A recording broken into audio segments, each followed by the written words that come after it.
প্রিয় দর্শক শ্রোতা মণ্ডলী, কাজল হোমিও ক্লিনিকে আপনাদের সকলকে স্বাগত জানাই।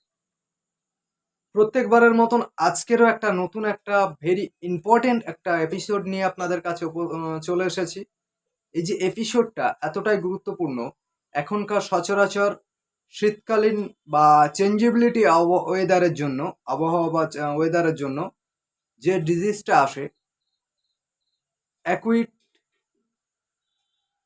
রাইনাইটিস, অর্থাৎ সর্দি, হাঁচি, সর্দি, কাশি।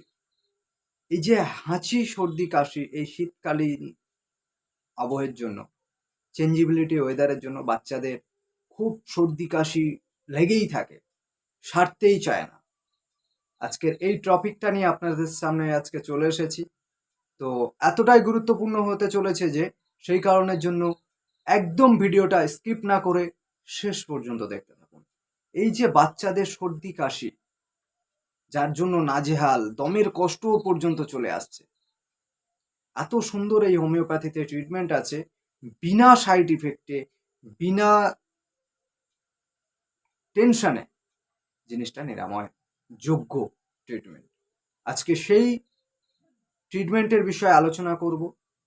এই চেঞ্জেবিলিটি ওয়েদারে এই সর্দি কাশিটা কেন আসছে সেটা নিয়েও আলোচনা করব, এবং তার হোমিওপ্যাথিক ট্রিটমেন্ট, কিউরেবল ট্রিটমেন্ট, সেই ট্রিটমেন্টটার বিষয়ে বিস্তারিত আলোচনা করব। এই যে সর্দি কাশি, এই চেঞ্জেবিলিটি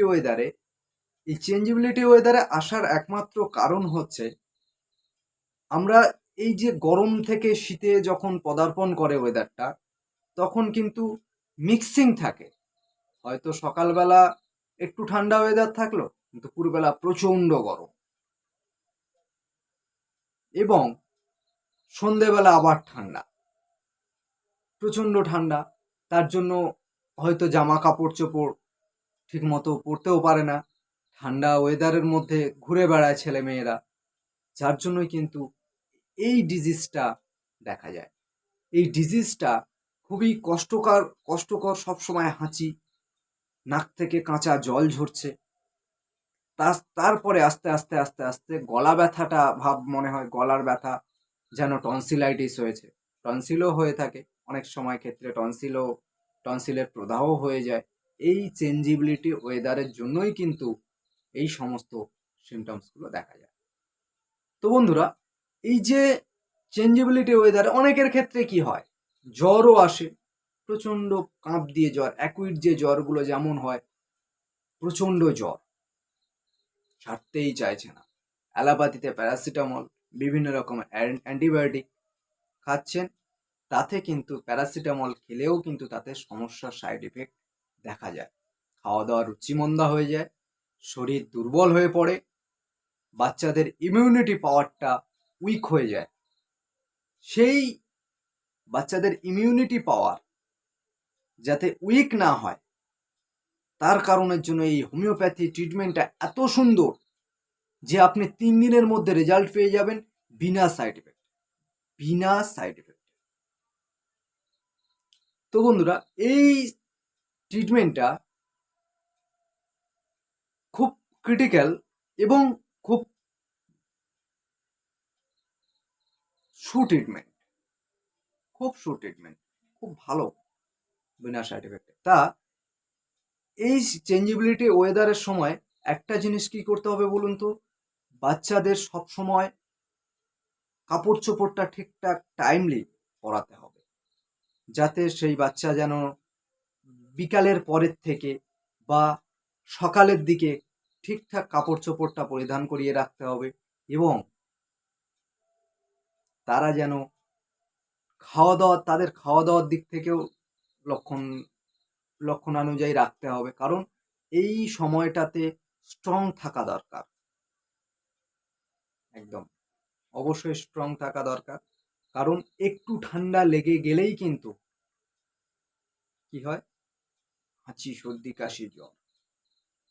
এই হাঁচি, সর্দি, কাশি, জ্বর হওয়ার জন্য কিন্তু এই অ্যালোপ্যাথিক বিভিন্ন রকমের অ্যান্টিবায়োটিক খেতে খেতে শরীর দুর্বল হয়ে পড়ে, ক্ষীণ হয়ে যায় শরীর। তার জন্যই ঠিকঠাক টাইমলি খাওয়া দাওয়াটা এই সময়টা প্রয়োজন, এবং কাপড় চোপড় পরিধান যেগুলো ঠিকঠাক টাইমলি বাবা মাদের সতর্ক থাকা দরকার, অতি অবশ্যই সতর্ক থাকা দরকার। এবং যদি ফার্স্ট দেখা যায় তখন তাড়াতাড়ি যদি হোমিওপ্যাথি যদি কোনো কনসালটেন্ট থাকে, ফিজিশিয়ান থাকে, তাকে দেখিয়ে নিতে পারবেন। বা আমার যে এই সাজেশন করা মেডিসিনগুলো, এগুলো বাড়িতে যদি রাখা হয়, বাচ্চারা কোনো সময় উইক হবে না, একদম স্ট্রংগেস্ট বেবি থাকবে। আপনাদের বেবি আপনাদের কাছে বিরাট মূল্যবান সম্পদ, সেহেতু সেই বেবিকে সুস্থ রাখা আপনাদের দায়িত্ব এবং কর্তব্যও বটে। সেই কর্তব্যটাকে পালন করা অত্যন্ত জরুরি। এবারে আমার এই ট্রিটমেন্ট যে আমি বলে দিচ্ছি, অবশ্যই বাচ্চাদের ট্রিটমেন্ট কিন্তু সাইন সিমটমস ছাড়া কিন্তু হয় না। আপনারা যদি সেরকম হয়, কোনো হোমিওপ্যাথি কনসালটেন্টের কাছে দেখিয়ে নেবেন বা আমার সাথে একটু কনসাল্ট করে নেবেন, যোগাযোগ করে নেবেন। আমার ডেসক্রিপশন বক্সে ফোন নাম্বার দেওয়া থাকলো, আমার সাথে যোগাযোগ করে নিতে পারেন। আমি তাহলে সেখান থেকে সাইন সিমটমস শুনে আমি রিমেডি চয়েস করে দেবো, এবং রিমেডি চয়েস করে দিলে আপনার কিন্তু বাচ্চা তাড়াতাড়ি তৎক্ষণাৎ রিলিফ পাবে অবশ্যই, এবং সেটা বিনা সাইড ইফেক্ট ছাড়া। এত সুন্দর ট্রিটমেন্ট। তো বন্ধুরা, ভিডিওটা বেশি লং না করে ট্রিটমেন্টের দিকে আসা যাক। ট্রিটমেন্টের দিকে আসতে গেলে সব থেকে আমি আগে বললাম যেগুলো আপনার ম্যানেজমেন্টগুলোকেও আপনাদের মেনে চলা দরকার। তার সাথে এই ট্রিটমেন্ট আমার সাজেশন করা হোমিওপ্যাথিতে ফার্স্ট মেডিসিন হলো এই উইন্টার সিজনে, সেটা হচ্ছে পালসেটিলা 30। এই চেঞ্জিবিলিটি ওয়েদারে কিন্তু পালসেটিলা খুবই কার্যকরী মেডিসিন। এই চেঞ্জিবিলিটি ওয়েদারে তো এই মেডিসিনটা যদি এই চেঞ্জিবিলিটি ওয়েদার আসার আগেও আপনি যদি এই পালসেটিলা 2 ফোঁটা করে দিনে 2 বার 3 দিন কি 4 দিন মতন খাইয়ে যান, তাহলে বাচ্চা কিন্তু খুব হেলদি থাকবে, সুস্থ থাকবে। তাহলে আপনার এই রোগের মধ্যে আর পড়তে লাগবে না। তো এই পালসেটিলা 30টি এটা 2 ফোঁটা করে দিনে 2 বার বাচ্চাদের খাওয়াবে। এবং আমার সাজেশন করা থার্ড মেডিসিন, এটা ভেরি ইম্পর্টেন্ট একটা মেডিসিন, প্রত্যেকটা গ্ল্যান্ডকে সতেজ রাখে এবং এই যে প্রতিরোধ ক্ষমতাটাকে গড়তেও খুব হেল্পফুলি একটা মেডিসিন, সেটা হচ্ছে হিপার সালফার 30। এই হিপার সালফার 30 মেডিসিনটা এটা খুব কার্যকরী। যদি খুব বেবি হয়, অর্থাৎ আফটার ডেলিভারি থেকে অন্তত 7 মাস এর মধ্যে যদি বাচ্চা থাকে, তাহলে এই হিপার সালফার মেডিসিনটা 3x নেবেন। ডাস্ট পাওয়া যায়, হোমিওপ্যাথি ফার্মাসিতে গিয়ে বলবেন হিপার সালফার 3x ডাস্টটা দেবেন। সেই ডাস্টটা কিন্তু 1 চামচ ঔষধ 1 চামচ দুধের সাথে মিশিয়ে যদি খাওয়াতে পারেন, এই নিউমোনিয়াটিক যে জার্ম, সেই জার্মটা কিন্তু একদম নিরাময় হয়ে যাবে। কোনো বেবি এত স্ট্রংগেস্ট হবে, যাই হোক না কেন ওকে ঠান্ডা কি জিনিস লাগবে না। এবং যদি বাচ্চার বয়স 8 মাসের থেকে উপরে 1 বছর 2 বছর পর্যন্ত হয়, তাহলে এই 3x না খাইয়ে তখন কি খাওয়াবেন বলুন তো? 30 পোটেন্সিটা খাওয়াবেন। পোটেন্সি ওটা ট্রাইচুরেশন ফর্ম 3x, এটা পোটেন্সি 30টা খাওয়াবেন। ওটা 2 ফোঁটা করে দিনে 3 বার করে খালি পেটে খাওয়াবেন। দেখবেন বাচ্চা খুব সুস্থ থাকবে।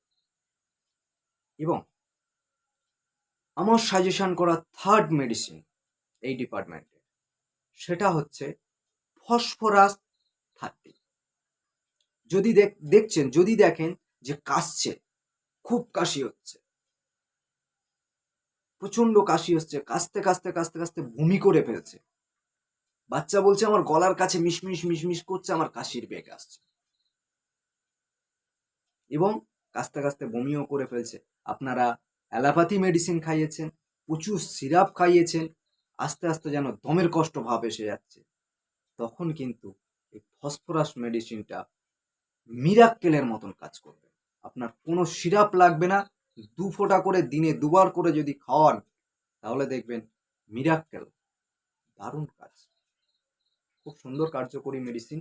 এই মেডিসিনটা, এই ফসফরাস 30টা ২ ফোঁটা করে দিনে ২ বার খালি পেটে খাওয়াবেন।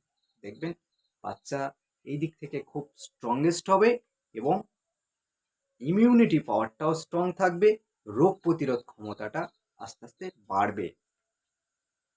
তো বন্ধুরা, এই ৩টে যে মেডিসিন কনসালটেন্ট বললাম, ঠিক লক্ষণানুযায়ী কিন্তু খাওয়াতে হবে। অবশ্যই লক্ষণ, হোমিওপ্যাথিটা কিন্তু লক্ষণের উপরে ডিপেন্ড করে।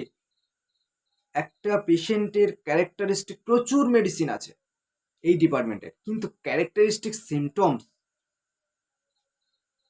সিমিলার হতে হবে।